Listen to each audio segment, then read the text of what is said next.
Hello everyone, back to today's second video. Going to have a look at the weather for next week's 10 days. For today's second video, that's taking us to around the 3rd of July. And we'll be able to extend out beyond that with the extended GFS and ECM ensembles range run to around 2 weeks. And we'll have a look at ZFSV2 at the end of the video. For the next 4 weeks, that's going to take us to the last stages of July, of course. Right then, so before I do anything else though, I'm going to say a big thank you and hello to our latest channel member. So hello and thank you so much to Juliet Gray. Juliet Gray has become a channel member for GavsWeatherVids. Thank you so much, Juliet, for doing that. It's absolutely great. Thank you so much, Juliet, for becoming a channel member for GavsWeatherVids. If you'd like to become a channel member for GavsWeatherVids, come to GavsWeatherVids YouTube homepage, click the join button, and it'll take you through to another page where you can see what benefits you get for becoming a channel member, and you can also sign up on that page as well. So we've got a few channel members to shout out, but we are going through them now, so I think I'll be done all the shout outs hopefully by the end of the week. I did get quite a backlog, so sorry for those who have waited some time for their shout out, but I think we're pretty much getting through them now, so I think we'll get through everybody by the end of the week. Thank you so much to all of our channel members, all our patrons, all our donors.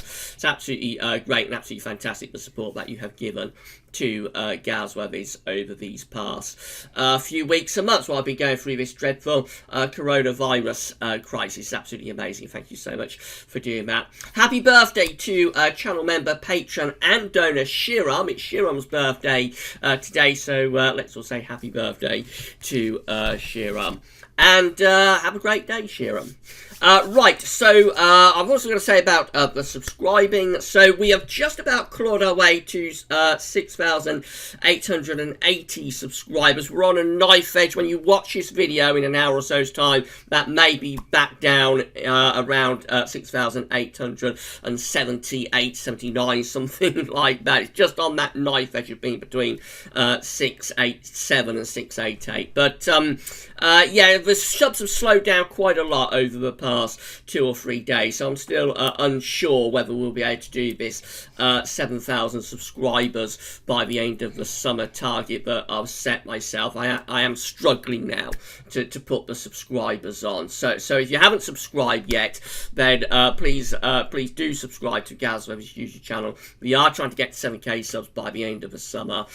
We did quite well for subscribers last week and the week before. This week things have been really slowing down a lot on that, so it could be that I've reached the limit of subscribers for the time being. So we shall see though how that plays out. I'm not going to totally give up on getting to 7k by the end of the summer, but I think the way it's slowing up at the moment, it's going to be very hard to do. It's going to be really hard work now to get these last, what is it, 120 or so.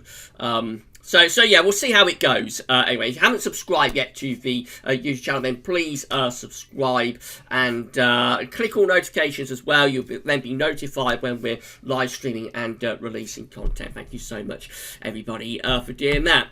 Right, the heat is on. It's warming up out there very rapidly now. So this is from xcweather.co.uk. Our highest temperature at the moment is flashing away there at London, Gatwick at it's saying there actually 26 degrees, but I think it's 28 actually. I'm not sure why it's saying 26 when I overlay it, because it is actually flashing there as 28. So I think we've reached 28 now. That's going to around 82 Fahrenheit. It's very warm across this southeastern corner as well, with temperatures widely into the into the mid, I should say, to upper 20 Celsius. It is cooler the further northwest you go. We've got Capel Currig only at 16 degrees. Dundurallan is at 14 degrees, so a lot cooler in the northwest. Tunnock Bridge at 17. It's raining there as well, I think, and Northern Ireland, Belfast, we've got 17 degrees. So the heat today is in this southeast corner, but over the next couple of days that heat is going to spread northwards, and we are going to see temperature going into the low 30 Celsius. This is how the GFS is forecasting temperatures over the next couple of days. So this afternoon, it's indicating that for the southeast, up to around 27. General rule of thumb, visit, you add a couple of degrees on, so if it's showing 27, you'll probably get that 28 or maybe even 29 somewhere in the southeast. Tomorrow, it's going for a maximum of around 29, just there in London. So again, add a couple of degrees on, and I suspect that's getting us to around 31 or 32, so that's approaching 90 Fahrenheit tomorrow. Same story for Thursday as well. You notice all the time the heat is pushing northwards as well, so by Thursday, very hot across parts of northwest England towards North Wales as well, potentially. Temperatures into below 30 Celsius then. On Friday, we get a fungi breakdown. Still hot in the east, temperatures at least into the mid to upper 20s Celsius, but cooling off in the west, and those cooler temperatures then spread to all parts of the country by the time you get through to Saturday. So this is only a temporary heat wave, but it is quite an intense heat wave, and we will see temperatures going at least to around 32 or 33, I think, sort of like central London, either on Wednesday or probably more likely Thursday afternoon. I wouldn't totally rule out 34 as a total maximum, but 32, 33 is probably a little bit more likely. Right, these are the GFS upper air temperature and precipitation ensembles for the next couple of weeks. We're at Leicester today. So the red line is the 30-year upper air temperature average for Leicester. We're starting off very warm with the upper air temperatures at the moment, actually hot. They're going to drop over the next few days. It's going to become a lot cooler as we get through to the end of the week and into the weekend. So have around 3 to 4 days of heat to come, then quite a drop in the temperature. However, next week we are now seeing signs of another warm-up. Not as hot as we have it this week, but nevertheless, we're seeing signs in the GFS ensembles that temperatures are beginning to pick up next week. And some of those ensemble members do go quite hot, actually, again next week for a time. Some of them, again, back up towards 15 degrees at 850 HPA. So that sort of crept up on us a little bit over the last couple of model runs. Chance of another warm-up next week. After that, we go further through the first week of July, and we're kind of around average there. But with quite a lot of scatter, we've got hot ensemble members up here. We've got cooler ensemble members down there. Precipitation-wise, plenty of dry weather coming up over the next few days, and got a chance of a fungi breakdown anyway towards the end of the week. That's as temperatures are dropping. And then after that, through the first week of July, probably just a little bit on the showery side, if anything. Temperature anomalies from the 23rd of June to the 1st of July are going to be hotter than average, not just the UK, but through most parts of Europe. Precipitation anomalies from the 23rd of June to the 1st of July. Drier than average in the southeast, wetter than average in the northwest. This is how the UK Met model is forecasting things for Friday. So we're still drawing up those hot southerly southeastern winds on Friday, but low pressure's coming in from off the Atlantic, and that could well trigger some thunderstorms on Friday.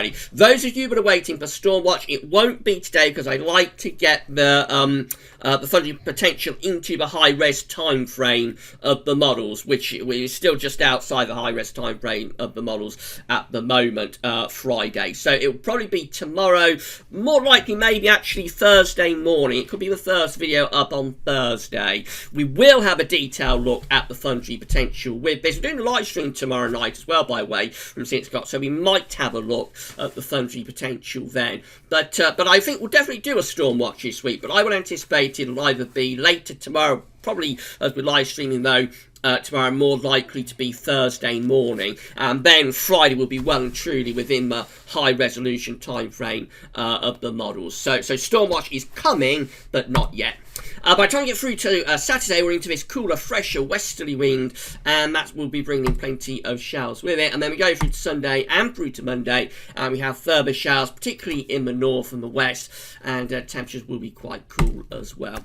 This is how the GFS is looking for Friday. Again, fungi breakdown taking place on Friday, and then low pressure pushes through during Saturday and Sunday, turning us cooler and showery as well. These cooler showery conditions lasting to the early part of next week. This is where that second warm-up is coming from, though. This is relatively new, I think, within the model output, but just again, the suggestion that there's an extension from the Azores high. Not yet enough to start bringing in proper heat, because we've still got this low pressure up to the northwest. But of course, it might get developed further, but certainly for southern areas, we see a warm-up through the middle part of next week, like Tuesday, Wednesday next week. That brings very warm temperatures back to the south mostly dry weather there. Further north, cooler and more showery too. If this gets developed any further, then we might see an area of high pressure building through here again. These areas of low pressure getting pushed off to the northwest. But at the moment, it does still look relatively flat. But something warmer coming up to the south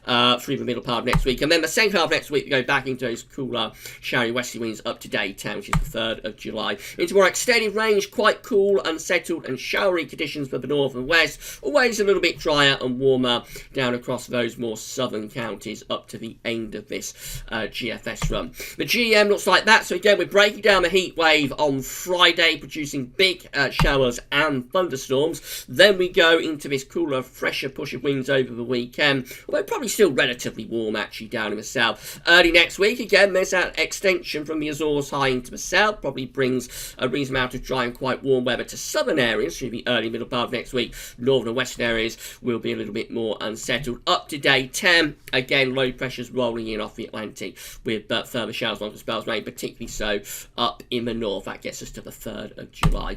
And then we've got the ECMWF as well, looking rather thundery on Friday. Big showers and storms possible then, followed by low pressure in off the Atlantic through Saturday and through to Sunday. Cooler and showery through the early part of next week in the north, warmer and drier down in the south up to day 10. Generally, it's looking quite cool and showery, particularly for more northern areas. So we may get a second warm-up next week, and if we do, it will be particularly in the south, but no sign of a return to hot weather next week at this stage. Again, that ridge from the Azores might get extended and developed in future model runs, but at the moment looks like it's just a warmer spell through the early middle part of next week down in the south. This is how the ECM precipitation is looking based on that ECM run. So showery in the north and west through today, mainly dry across England and Wales, and then lots of dry weather coming up until the end of the week. This is Friday though, thunderstorms breaking out during the course of Friday across parts of the country. Again, we're waiting for the high res models to pick up on this, and then we'll bring you storm watch. Into weekend, it's a case of these westerly winds bringing showers or longer spells of rain to the northwest. It will be cooler over weekend as well. And then into next week, most of the rain tends to be more towards the north and west, not as much down in the south and southeast by day 10. Relatively dry but showery in the west. This is the option that's on the table within the ECM ensembles today for day 10, which gets us to the 3rd of July. We have 51 out of 51 members of the ECM ensembles with low pressure to our east, high pressures away to the northwest, and that leads us to bring in these northwesterly winds. So cool and showery up to day 10 with the ECM ensembles today. In 2 weeks' time, though, perhaps signs of a bit of a ridge building. This is for the 8th of July, possibly signs of some above average heights starting to get going from the southwest. Below average heights are out to the west. Jet stream beginning to rise northward, so that's possibly turning us a little bit drier and a little bit warmer by the end of the first week of July. Finally, the CFSV2, these are 500 millibar heights breaking down into weekly periods. The first week period can take us from the 23rd to 29th of June. The coming week will be dominated by high pressure over and to the east of the country, with low pressure out to the northwest. Jet stream and the flow is doing something a little bit like that, so a lot of warm and dry weather coming up in the next few days. Of course, it is hot at the moment. We will break down that heat wave by Friday with the risk of thunderstorms. Now, in week 2, this is the 30th of June to 6th of July, the CFS now wants to have high pressure centred just to our south and east, low pressure up to the northwest. That should still bring up a lot of very warm air from the south. Probably not a return to this week's heat wave, but it does suggest next week could actually be pretty warm.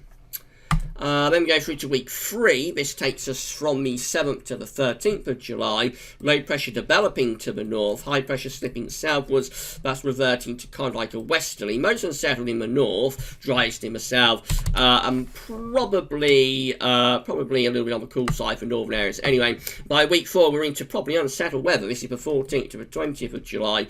Low pressure then comes in from the North Atlantic, and that looks cool and unsettled there in week 4. Bear in mind that is 4 weeks away, so it's a very long way out and it's unreliable. but that's what the CFS is showing today. Right, that's it for your videos for today. So tomorrow we're going to have the 5-day forecast. We'll have another 10 to 14 day re-update with all the regular features, and we'll be live streaming from 6 o'clock. So we did a live stream on Sunday. It's very, very busy. Quite a few questions got missed. So I'll be trying to take a few more questions for Wednesday's live stream. If you didn't get your question answered on Sunday, then please have a go at answering it again on Wednesday, and hopefully I'll be able to get a few more done during Wednesday's live stream. I know some of you did miss out, so please have another go on Wednesday tomorrow for live stream from 6 o'clock. And also be looking at the shorter range models, so the GFS 12Z for example. We'll be having a look at the thundering potential potentially for Friday, and I reckon we'll also have a look at the ECMWF week 5 and 6 temperature and precipitation anomalies. But for today's videos, that's all for now, and thanks for watching. Don't forget to subscribe if you haven't yet subbed the channel. Please subscribe. Okay, that's all for now, and thanks for watching.